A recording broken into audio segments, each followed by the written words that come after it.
یہ ایک حسین کی بات ہے؟ حسین بیچارہ کیوں نہ میدان میں آتا؟ اس نے دیکھا کہ آج رسول اللہ نہیں ہے، آج علی نہیں ہے، آج حسن نہیں ہے، میں ہی حضور کا جانشین۔ اور یہ سارے سمجھتے ہیں کہ ساری دنیا اگر بیعت کر رہے تو انہیں نہیں ٹھنڈ پڑ سکتی، یہ توقع کرتے ہیں کہ رسول اللہ کا بچہ بیعت کرے۔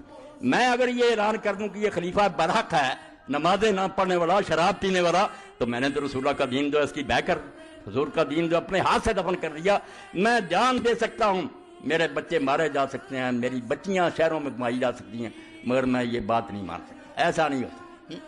کانپ اٹھے ارض و سما، دشت و جبل تھرا اٹھے، خاک پر جس وقت تڑپا فاطمہ کا لاڈلا۔